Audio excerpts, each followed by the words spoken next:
I'm Caden, here with my brother, Cal. and you're listening to Eating W's. Eat the W. That's a W. Let's eat one. Let's eat one. That's a W.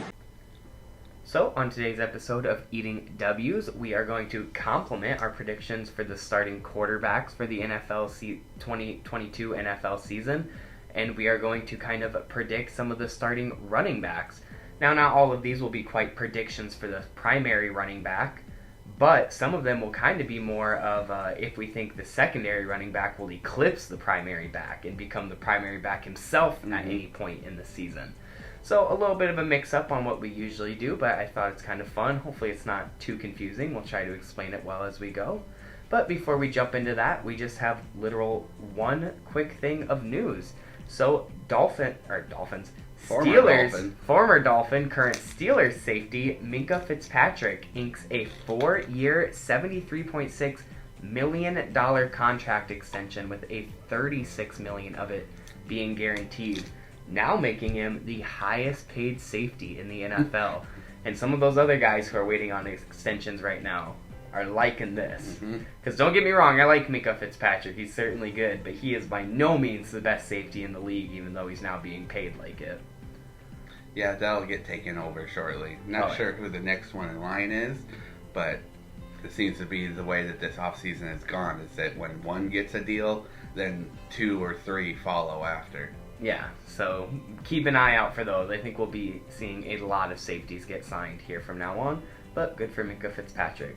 So now we'll jump into it. We're just going to be jumping back and forth by division, a couple of teams in each division, and we are just going to talk about for who we think their primary running back will be. Now, of course, not any team really in the NFL uses truly only one running back. They have their secondaries guys and rotational running backs, but we are making predictions on who we think that facet of the offense will be the primary running back for this season.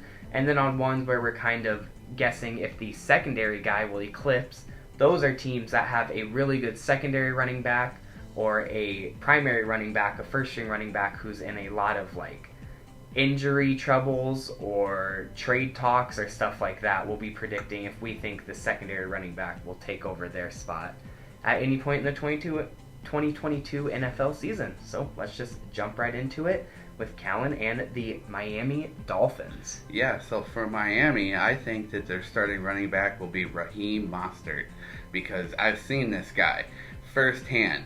200 yards against my team. He can be a true starter. Plus, he fits the system, and he has familiarity with the coaching staff, being Mike McDaniel coming over from San Francisco. Exactly, he did. So I follow really him think over it'll from be Mostert that starts in Miami. Yep, I really like that, and I kind of agree with you. I have that Miami will be a true running back by committee. Now, they have 3 guys who are all viable options to get playtime in the NFL. They have Raheem Mostert, as previously mentioned. They have Chase Edmonds, who just came there from Arizona this offseason, who's a great receiving back. And they also have Sony Michel, who just came there from Los Angeles. So all great receivers. And don't they still have Salvon Ahmed? They still have Myles Gaskin. They still have Myles Gaskin as well, so he could just as easily get some playtime himself. Now, those are all guys who, ironically, have very similar play styles, kind of. They're all quick, change of direction guys who can also catch out of the backfield, some better than others, but they can all do it a little bit. So it's really interesting to see that they have all those guys like that, and I just think that they'll all get some playtime as the season goes on. Pretty damn close to equal overall. Yeah, that definitely could be. I just think that Mostert, with the familiarity with the coaching staff, will be the lead back. Yep. So now jumping over to New York with the Jets. So with the New York Jets, I think that this one will be the true running back by committee. I think they'll use all 3 of their running backs. They'll bounce back and forth between Breece Hall and Michael Carter, and Tevin Coleman will be that third down receiving back. I like that, and they also have Ty Johnson, who's a guy younger who hasn't got much playtime, but I've seen and I really like. So we'll see if he maybe still gets some reps here and there. It'll be hard to fight into that top 3. But my prediction for the Jets is actually just a true Michael Carter being primary back. I really like Breece Hall, and don't get me wrong, he will certainly get his touches. but I see Carter really stepping up and taking over that offense in year 2. And Zach Wilson has kind of proved that he can make plays when need be, but he needs a strong run game to play behind, and I think Michael Carter will step up and really be that strong run game in year 2, with Breece Hall complimenting him out of the backfield on more of a third down role.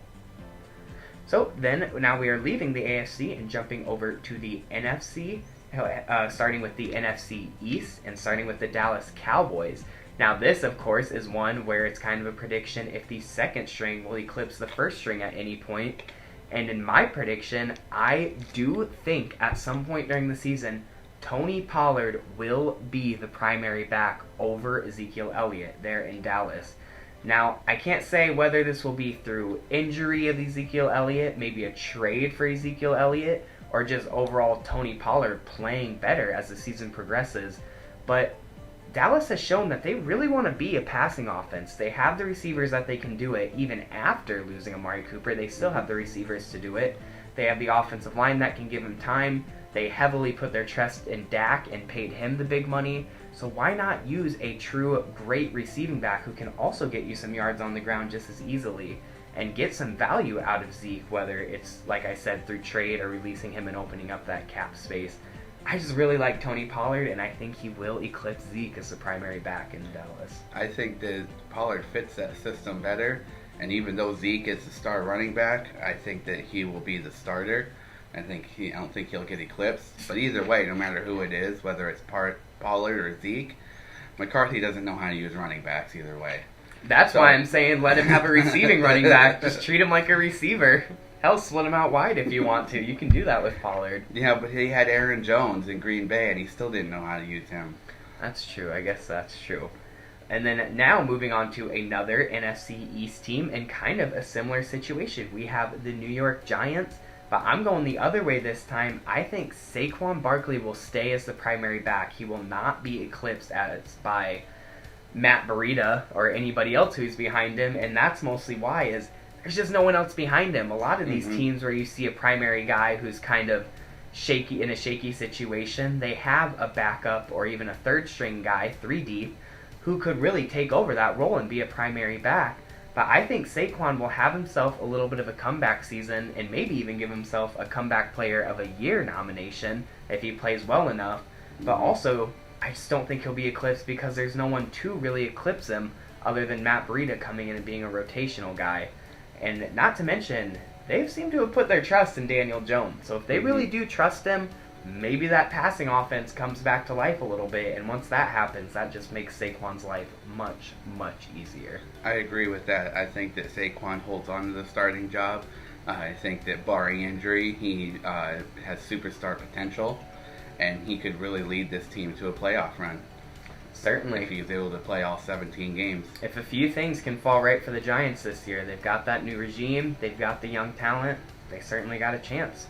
So now there was not really anything in the AFC North to look at. All of those running backs are pretty well locked in how they should be. So now we'll be jumping to the NFC North, and the team that we have from there is the Detroit Lions.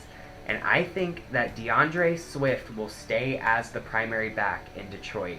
Now, he is just one of the young building blocks on a future star-studded offense. They have so many young guys there that I think are really going to step up as time goes on. And though his first 2 seasons haven't proved to be great for DeAndre Swift, I think he's going to keep improving and really step up here in his junior year, his 3rd season. And don't get me wrong, Jamal Williams will definitely get his touches, but he's just older. He's more of a rotational back. I don't think he'll ever be able to truly take over that primary role, leaving it to DeAndre Swift. No, I disagree with that. I think that Jamal Williams will take over. He's a high-energy guy. I think that Detroit needs that high energy to, really sustain a good offense. And I think he has the energy that he'll be able to keep that starting role once he relishes in it.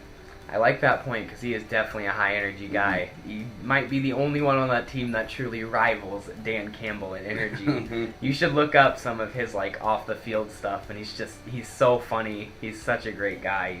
He helps a lot with charity and stuff, so just overall really great, really funny guy. But I still think Swift will stay primary. I think he's just a better overall running back. So now we'll finally jump back to the NFC here and go with the Texans. or sorry, rather the AFC, and go with the Texans. With the Houston Texans, I got them with Marlon Mack. I mean, this guy had starting potential in Indianapolis before superstar JT showed up, and I think that he will easily win the job without a stud running back in Houston. I mean, how can he not? He was starter for Indianapolis on the Colts when they were, starting to rebuild and become a good team again after their Andrew Luck retirement. And they drafted Jonathan Taylor, who really kind of took the world by storm. I mean, who would have thought he was going to be such a superstar? I think Marlon Mack definitely has that starting potential down in Houston. Certainly, I agree. I think the Houston primary back will be Marlon Mack. With Mack not playing much last season and kind of being the new kid in town there in Houston, I think the aging Rex Burkhead will give him a little bit of a run for his money, a lot more than people expect, and Burkhead will earn his carries as the season goes on. But overall, Marlon Mack's just much more versatile. He can beat you on the ground, but he can also run very crisp routes for a running back and beat you over the air. So he's just an overall better back, and I think that's something that Mills will enjoy in his sophomore campaign much more than Rex Burkhead, because Burkhead isn't really a good enough true runner to carry a run game, but he also doesn't bring much to the passing game. And I'm not saying Matt can carry a run game by himself, but he brings a lot more to the passing game, which will be a great safety valve for Mills.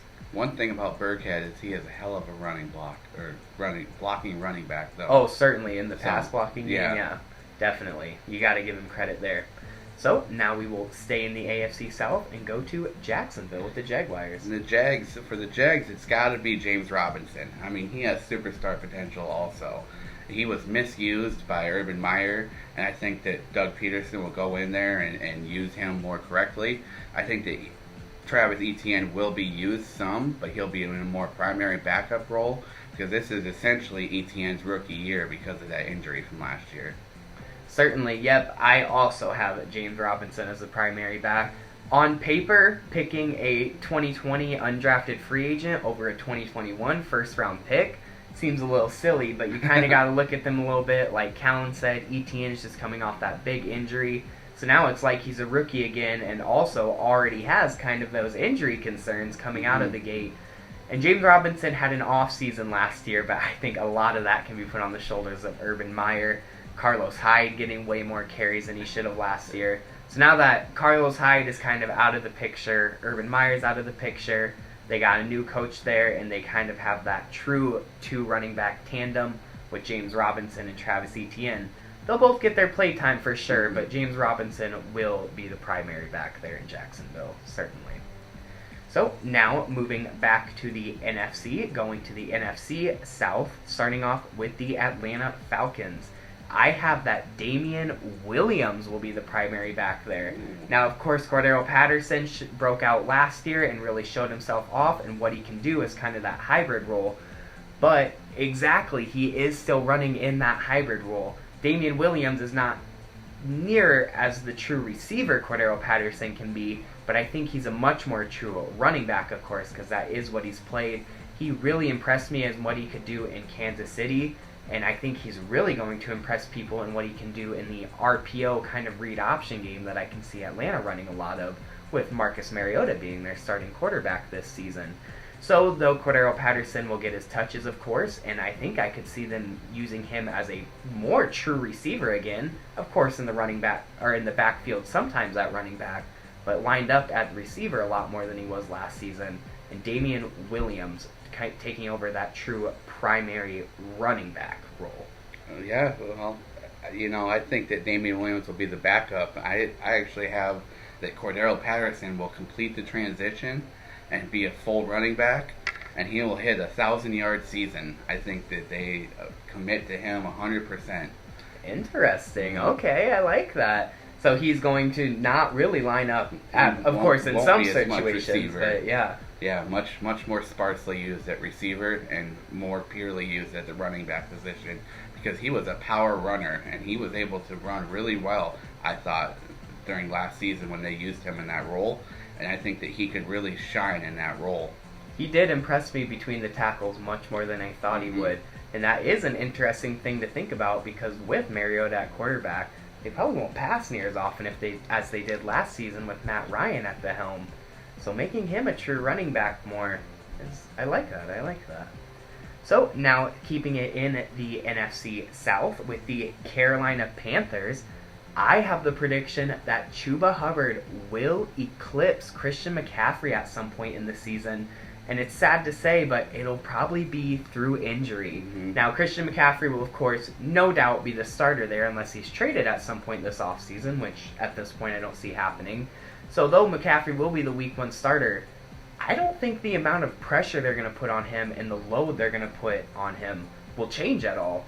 So why would his injury troubles change at all at that point? If he's still getting all those touches a game and still has those injury concerns and is still injury prone, I see him just getting injured again. And maybe it won't be a full season thing like an ACL tear, but even if he's missing a couple weeks here and there and Chuba Hubbard can come out and consistently produce in his sophomore year and be that rock that the Carolina Panthers offense is going to need, why not really let him shine and kind of maybe phase McCaffrey out and maybe even push him towards a trade deadline trade to get some value out of him in the midseason. So we'll see if it happens, but my prediction is that Chuba Hubbard will eclipse Christian McCaffrey. Yeah, this was a tough one because Christian McCaffrey is a clear-cut starter if he's able to remain healthy.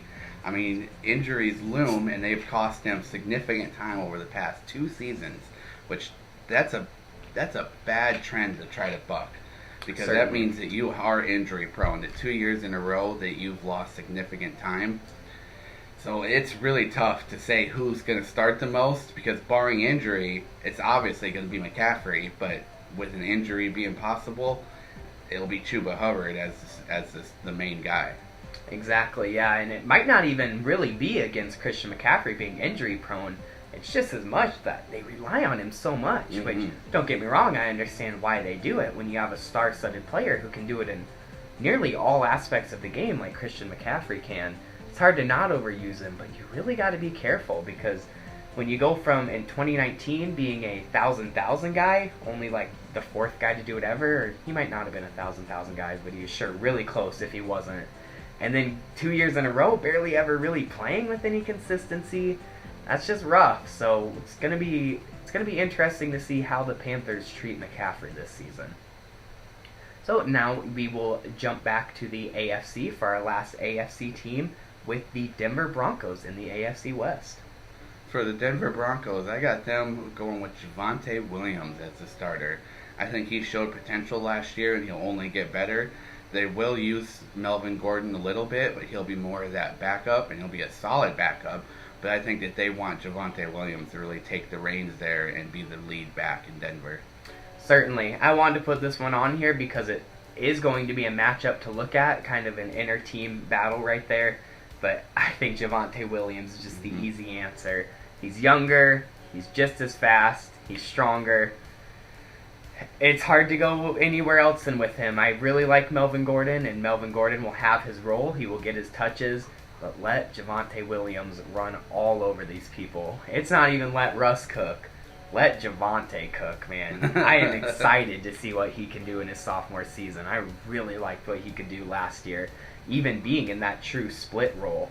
I think if they give him more touches and really let him take over as the primary back, and now having Russell Wilson in a passing offense, Denver might be a scary team in that AFC, to be honest. So. And then moving on to our final NFC team and our final team overall, we have the Seattle Seahawks. And I got a little bit of a shocker here. I got my boy Kenneth Walker Jr., or the third rather, I believe, but the rookie out of Michigan State this year that the Seahawks picked up in the 2nd or 3rd round.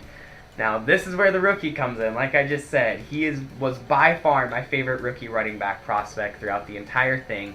Liked him more than Breesy, liked him more than all the other guys.